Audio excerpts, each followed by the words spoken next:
Nitong Martes, kinilala naman sa bulong-pulungan ang katatagan ng Pangulong Aquino sa pagsulong ng tuwid na daan. Sa nasabing pagtitipon, pinarangalan ng punong ehekutibo bilang Man of Steel. Samantala, niyayag din ng lider ang kanyang dedikasyon sa pagtulong sa mga kababayan nating nasalanta ng kalamidad. Yan ang pinag-usapan sa ulat ni Rocky Ignacio. Binuhay ni Pangulo Aquino ang pag-asa ng mga Pilipino sa harap ng mga pinagdaan ng trahedya, bunsod ng kalamidad at iba pang uri ng sakuna.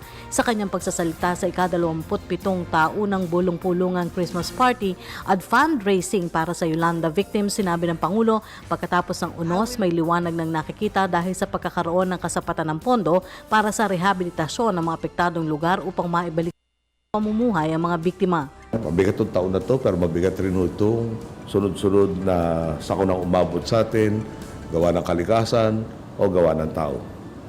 Pero palagay ko po, isa lang mapapagmalaki natin, no? Hindi tayo dumarating at hindi mangungunang gobyerno nyo na sabihin panahon ng sumuko. Palagay ko, itong gobyernong itinatag ng taong bayan, lalo na habang ang taong bayan mismo ang nagpapakita ng kaganapan ng paglaban, ay dapat naman pong tumugon at sumuporta dito sa paglaban nito.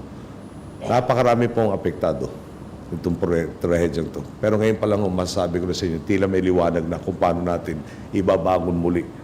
Hindi sa kagustuhan lang, ngunit sa talagang may plano at may kakayahan at meron tayong resources na iniipon o tangan na para nga maibalik ang ating mga kababayan. Hindi lang sa dati, pero kung pwede, mas maganda pa kaysa sa dati. Bukod kasi kay Yolanda, magpapasko rin ang humagupit ang malakas sa bagyong Pablo at Sendo. Kaya ang Christmas wish ng Pangulo, sana magsara na ang libro ng malungkot na bahagi sa Pilipinas at wala nang dumating na panibagong kalamidad o sakuna.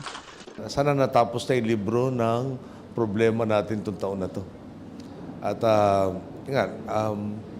next year, di ba?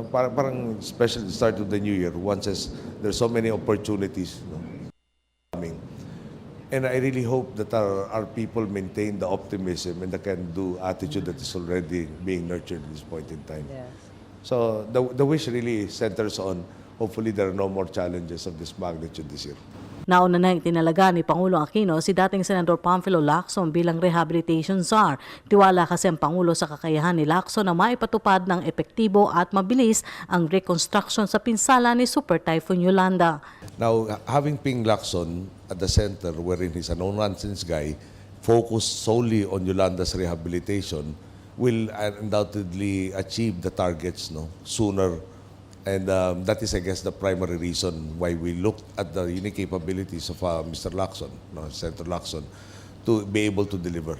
Muling kinilala ni Pangulo Aquino ang kahalagahan ng media sa pagsusulong ng pambansang kabutihan at kaunlaran. Sinabi ng Pangulo ang kahalagahan ng epektibong komunikasyon upang maiwasan ang maling pagpapaabot ng impormasyon sa publiko. Pinarangalan naman ng bulong-pulungan ng Pangulo ng Outstanding Exemplar Award, Man of Steel, dahil sa katatagang isulong ang tuwid na daan sa bansa.